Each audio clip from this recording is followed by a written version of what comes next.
Hello everyone, कैसे हैं आप सब। आई होप आप सब अच्छे होंगे। दोस्तों, आज मैं भगवान श्री कृष्ण की कही हुई कुछ 5 महत्वपूर्ण बातें जिसमें उन्होंने करैक्टर, वर्क, फियर, प्रॉब्लम्स और फ्रेंडशिप के बारे में क्या क्या बातें बताई हैं और उससे हमें क्या सीखने को मिलता है, आज की इस ऑडियो बुक में हम यही जानने वाले हैं। तो चलिए बिना देरी किए स्टार्ट करते हैं।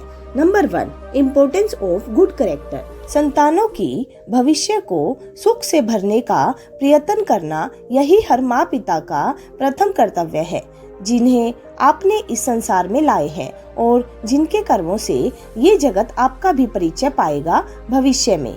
उसके भविष्य में सुख की योजना करने से अधिक महत्व और हो भी क्या सकता है। किंतु सुख और सुरक्षा क्या ये मनुष्य के कर्मों से प्राप्त नहीं होते?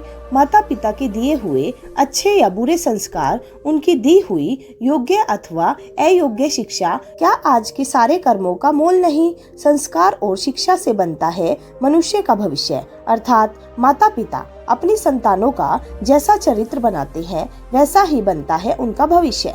किंतु फिर भी अधिकतर माता पिता अपनी संतानों का भविष्य सुरक्षित करने की चिंता में उनका चरित्र निर्माण का कार्य भूल ही जाते हैं। वस्तुतः जो माता पिता अपनी संतानों के भविष्य की चिंता करते हैं उनकी संतानों का कोई लाभ नहीं होता, किंतु जो माता पिता अपनी संतानों के भविष्य की नहीं उनके चरित्र का निर्माण करते हैं, उन संतानों की प्रशस्ति समस्त संसार करता है। इसका आप स्वयं विचार कीजिए। कर्म, मनुष्य सदैव कर्म करता है, पर इन्हीं कर्मों के कारण उसे पद, धन, प्रतिष्ठा मिलते हैं। मनुष्य सदैव प्रयास करता है कि वो अच्छे कर्म ही करता जाए। आपको बता दूं कि अच्छे कर्म करना ही आवश्यक नहीं है, इससे अधिक आवश्यक है इन बुरे कर्मों को समझना और इनसे दूर रहना। आप जब कोई उचित कर्म करते हैं, कोई अच्छा कर्म करते हैं, कोई संवरण नहीं रखता, किंतु संसार में बात कुछ ऐसी है, आप एक अनुचित कर्म कीजिए और वो सभी को संवरण रहता है। ये बुरे कर्म काजल की कोठरी की भांति होते हैं।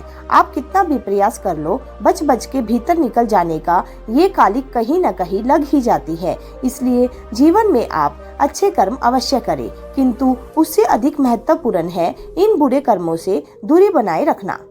इस फियर नेचुरल, मनुष्य के हृदय में भय का साम्राज्य रहता है सदा। कभी संपत्ति के नाश का भय, कभी अपमान का भय, कभी अपनों से छूट जाने का भय।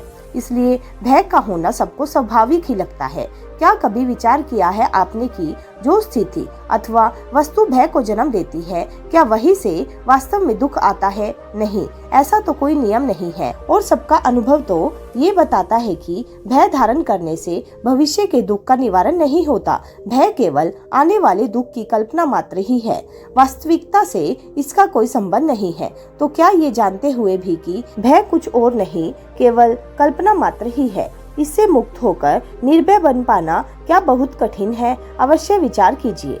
How to face problems. संकट का नाम सुनते ही हम सचेत हो जाते हैं। इस संसार में ऐसा कोई जीव नहीं जिसने संकट का सामना ना किया हो, जो संकट से घिरा ना हो। अब कुछ लोग संकट का सामना करते हुए उस पर विजय प्राप्त कर लेते हैं और कुछ नहीं कर पाते, किंतु अधिकतर लोग संकट का ये समय बीत जाने पर संकट के विषय में भूल जाते हैं और यही उनकी सबसे बड़ी भूल होती है। संकट से जुड़ी ये तीनों बातें सदैव स्मरण रखनी चाहिए। पहली, जिन्होंने आपको संकट में डाला उन्हें कभी मत भूलिएगा और भविष्य में सदैव उनसे सावधान रहिएगा। दूसरी, जिन्होंने संकट के समय पर आपका साथ छोड़ दिया वो आपके मित्र नहीं है, परजीवी है और कभी भी भविष्य में उनसे कोई आशा मत रखिएगा। तीसरी, जिन्होंने संकट के समय पर आपका साथ निभाया, आपका मनोबल बढ़ाया, ये आपके सच्चे मित्र है, इन्हें कहीं मत जाने दीजिएगा। तो संकट से जुड़ी ये 3 बातें यदि आप सदैव स्मरण रखते हैं तो संकट भूल कर भी कभी आपके जीवन में पुनः नहीं आएगा। भगवान श्री कृष्ण जी ने कहा है, friendship is the world's largest relationship. मित्रता संसार का सबसे बड़ा संबंध है। ये मित्रता जीवन में माता पिता, भाई बहन, ये संबंध हम छीन नहीं सकते क्योंकि ये जन्म से हमारे साथ आते हैं, किंतु मित्रता एक ही ऐसा संबंध है जिसका चयन हम करते हैं, जिसे हम बनाते हैं और जिसे हम बढ़ाते हैं और निभाते भी हैं। तो इस मित्रता पर गर्व कीजिए। जैसे आपने मित्र चुना, उस पर गर्व कीजिए। यदि आप दोनों साथ हैं उस पर गर्व कीजिए। यदि आपका मित्र जीवन में आगे निकल जाए, सफल हो जाए, तो गर्व के साथ कहिए कि ये सफल व्यक्ति मेरा मित्र है। यदि आपका मित्र किसी कारणवश पीछे रह जाए, किसी विपदा में फंस जाए, तब भी गर्व के साथ खड़े रहिए और कहिए कि ये मेरा मित्र है। मित्र के साथ एकजुट हो करके खड़ा रहना किसी भी परिस्थिति में, चाहे अच्छी हो चाहे बुरी हो, ये मनुष्य की सबसे बड़ी परीक्षा है।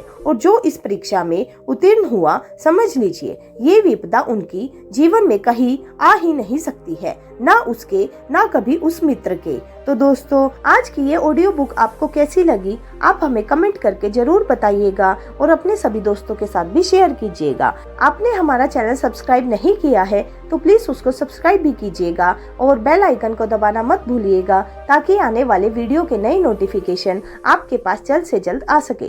तो चलिए मिलते हैं अपनी नेक्स्ट ऑडियो बुक में। तब तक के लिए bye bye and take care.